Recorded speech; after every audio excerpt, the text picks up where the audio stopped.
আপনি আমাকে কল দিতেছেন কেন বারবার? আমি তো বাসার নিচে। বাসার নিচে? বাসার নিচে আসবেন কেন আপনি? আমি আপনাকে বাসার নিচে আসতে বলছি? এখানে কেন আসছেন আপনি? আমি একটা গিফট এনেছিলাম, হ্যাপি বার্থডে টু ইউ। আমার না বার্থডে সেলিব্রেট করতে না একদম ভালো লাগে না। ইনফ্যাক্ট আমার মনে হয় আমার জন্ম নেওয়াটা একটা মস্ত বড় ভুল হয়েছে। তুমি জন্ম দিচ্ছ কেন আমাকে? জন্ম না দিতে পারতে না? পেটের ভিতরে ওকে? তুই কি বলছিস? কি বলবো আর? তুমি আমার জন্মদাতা পিতা না, কোনো রেসপন্সিবিলিটি পালন করো না, কোনো দায়িত্ব পালন করো না। তুমি তো আমাকে জন্মের পর ছেড়ে চলে গেছে। এখন কেন আসছো আলগা পিরিত দেখাইতে? এইসব গিফট কি নিয়ে আসছো ওগুলা? প্রত্যেক বছর গিফট নিয়ে চলে আসলে বাবা হয়ে যাও না? তোমার নামে হালকা হাওয়া।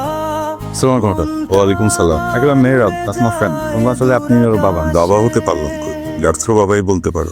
সরি, যদিও আপনাদের ফ্যামিলি ম্যাটার, আমি তো আউটসাইডার, ইন্টারভিউ ম্যাটার নিয়ে কথা বলা উচিত না। তারপরও ওর অভিমানের জায়গাতে একটু বেশি অ্যাঙ্গেল। আমি বুঝতে পারছি, অভিমানটা যখন বড় হয়ে দেখা দেয় তখন একজনের প্রতি আরেকজনের ভালোবাসাটা চোখে দেখা দেয়। আমার ক্ষেত্রে হয়তো তাই হয়েছে। আসলে আপনি যদি বেয়াদবি না নেন, আমি কি গিফটগুলো আমার থেকে খেতে পারি? এগুলো তো আমি আর রাস্তায় ফেলে দিতে পারি না, সব আমার বাসায় জমা রেখেছে। ও কখনো কোনো গিফটই নেয়নি। বাসায় আছি, কোনোদিন যদি আমাকে বাবা বলে ডাকে, আমার কাছে আসে, সেদিনের অপেক্ষায়। দেখো, আমি আর এই বিষয় নিয়ে কথা বলতে চাচ্ছি না। আমার জীবনের একটা কালো অধ্যায় ছিল সে। যে সবই ঠিক আছে, কিন্তু একজন মানুষের কাছ থেকে তো আপনি বাবা হওয়ার অধিকার কে নিতে পারবেন? কিসের অধিকার? জন্ম দিলেই বাবা হওয়া যায় না।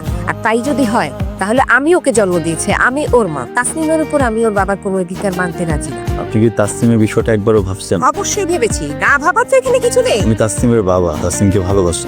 বাবার সন্তানের সম্পর্কের মাঝে আনটি অনুভূতি, এটা আমি আপনি চাইলে সরাতে পারবো না। হ্যাঁ, হয়তো বা উনি হাজবেন্ড হিসেবে ভালো ছিলেন না।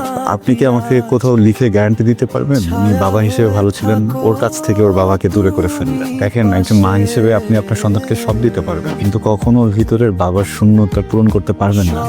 আমি আসলে তোকে মিথ্যে বলেছিলাম। তোর বাবা সম্পর্কে তোর কাছে মিথ্যে ধারণা দিয়েছি। তোকে বলেছি তোর বাবা তোকে জন্ম দিতেই চায় না, অ্যাবর্শন করাতে চেয়েছিল। আসলে এটা সত্যি ছিল না। আমার অমতে আমার বিয়ে হয়েছিল। বাবার সাথে আমার অ্যাডজাস্ট হচ্ছিল না। অনেক মিথ্যে কথা বলেছি তোকে। তোর বাবাকে তোর কাছে খারাপ করেছি। তোর বাবা আসলে অনেক ভালো মানুষ, তোকে ভীষণ ভালোবাসে।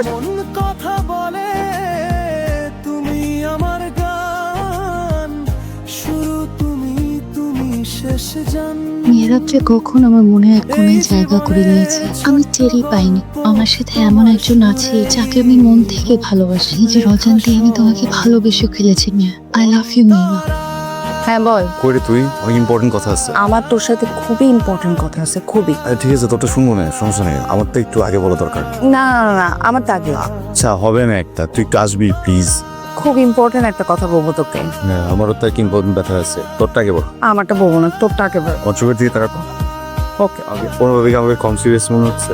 না, তোরটা তো খুব সিরিয়াস মনে হচ্ছে। তোকে এত সিরিয়াস আমি আগে কখনো দেখি নাই। আমি লাভ তার শো।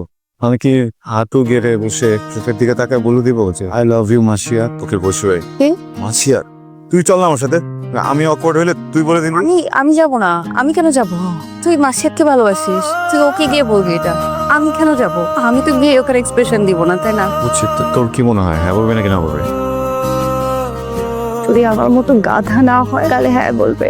ওটা তুই মনে করে তোকে দেখতে এসছি। পাইজদামি করিস না। 7 দিনও হয় না তোর কাছে দেখা। শুনছিলাম প্রেমে পড়লে নাকি মানুষের চোখের ভাষা বদলা যায়, বুঝছি? তারপর তারপর আমাদের সাথে সাজানো শর্ট খাচ্ছে। ডান। তারপর I love you. I love you too. Serious হলা। আচ্ছা যা, তুই 7 দিনের জন্য প্রেম করতে চাস তাহলে দিলাম, বাট 7 দিন ম্যাক্স। রাজি, 7 দিন, তারপরে 15 দিন, তারপরে 1 মাস, দেন 12 মাস, দেন 12 বছর, সারা জীবন। তোর সাথে সারা জীবন প্রেম করতে চাই, সারা জীবন থাকতে চাই। সমস্যা নেই, কিন্তু ফ্রেন্ড হিসেবে। মাসিয়া, I am seriously in love with you. তুই যদি সিরিয়াস হয়ে থাকিস আমার কিন্তু তোর জন্য কোনো ফিলিংস নেই। আমি তোকে জাস্ট ফ্রেন্ড হিসেবেই দেখি। ফ্রেন্ড হিসেবে আমি তোর জন্য জান দিয়ে দিতে পারি। এই ভালোবাসার নাটক তুমি শুরু করছো, আমার এগুলা কিন্তু একদম ভালো লাগতেছে না। গো অ্যান্ড আমি বুঝলাম না তুই এতদিন ওকে বলিস নাই কেন? ওর তো আমার জন্য ফিলিংস নাই। ওর মতো কথা বলিস, লাইকস ইউ। আমি ওকে লাইক করি না কিনা এটা তো যায় আসে না। তো আমাকে বাদ দে এখান থেকে। আসে না মানে অবশ্যই যায় আস। তুই আমার বেস্ট ফ্রেন্ড, আমার ওর সাথে কোনো ইমোশনাল অ্যাটাচমেন্ট নেই। I would rather be happy যদি তোরাই ফেলে থাকিস। ও আমাকে ওইভাবে দেখে না, আমাকে ওইভাবে লাইক করে না। ওটা ম্যাটার করে না, কিন্তু এখন ম্যাটার করে because you have feelings for him. ওর ফিলিংস তোর জন্য, ও তোকে ভালোবাসে, আমি ওকে ভালোবাসি। আচ্ছা আমিও তো বলতে পারি যে তুই ওকে ভালোবাস, ওর প্রেমে পড়। এই ভালোবাসা এই কিছু তো কোথাও যাচ্ছে না। তার গোষ্ঠী কি না, হি লাইকস ইউ। আমি বলতেছি ওর একটা ইনফ্যাচুয়েশন ছিল, ওটা শেয়ার করছিল, দ্যাটস ইট। ওটা ওখানেই শেষ। তুই এখন যা, ওকে জিজ্ঞেস কর যে আমাকে ভালোবাসে কিনা, স্ট্রেট না করে দেবে। শোন, আমার অ্যাকচুয়ালি মনে হয় তোদের দুজনকে একটা চান্স দেওয়া উচিত। তুই যা, শেয়ার কর, বাকিটা আমি দেখি। Trust me। এটা কোথায় পেলি? মাসে তার ছিল গত রাতে। পাগল হয়ে গেছে নাকি? তোকে কেন দিতে যাবে এটা? সারা রাত বসে এটা পড়লাম, প্রত্যেকটা লাইন, প্রত্যেকটা শব্দ আমাকে নিয়ে লেখা। কেন এত ভালোবাসিস আমাকে? জানি না, হয়তো তুই আমার ফার্স্ট লাভ, তাই। যদি থেমে যায় সময় একদিন, এই অনুভব ওর মা মারা যাবার পর থেকে আমি ওকে কোলে পিঠে করে একমাত্র মেয়ে, ওখানে কোনো কিছুতে না করিনি। যখন যা চেয়েছে তাই দিয়েছি। আমার মেয়েও লক্ষ্মী কখনোই এমন কিছু করেনি যাতে আমি কষ্ট পাই। কিন্তু আজ এই যে আমি মেয়েকে বাঁচাতে পারছি না, বাবা হিসেবে ইচ্ছে বড় ব্যর্থতা আর কিছু নাই। কি বলতেছেন? বুঝতেছি না কিছু। ও তোমাকে কিছু বলেনি? ক্রনিক রেনাল ফেলিয়ার, দুটো কিডনি ড্যামেজ হয়ে গেছে। চিকিৎসার জন্য আমি দেশের বাইরে নিয়ে গিয়েছি, ট্রান্সপ্লান্টও করিয়েছি, কিডনি বাঁচতে চেয়েছি। তারপরও আমার মেয়েটা শ্বাস নিতে চেয়েছিল। তোর সাথে ফ্লার্ট করা হলো না? বলতে লাগলে তো ভালোই হতো, দিয়ে দিতাম, কিন্তু হতো না।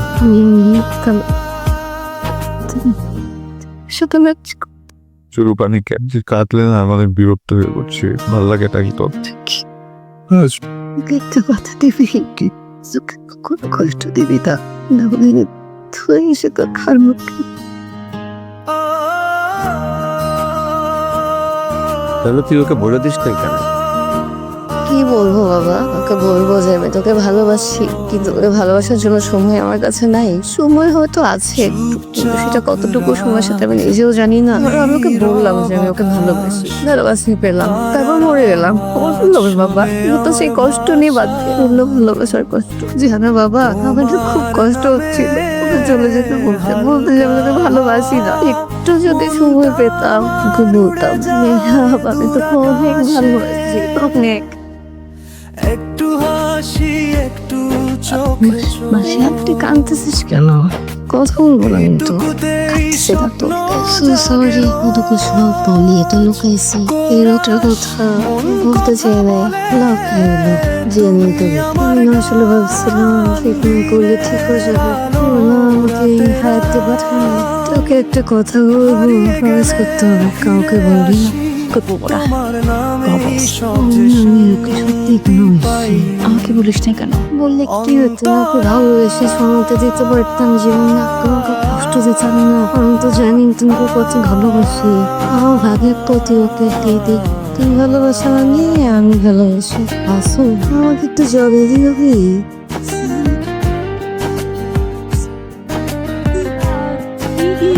के आ गई लोग देखे सक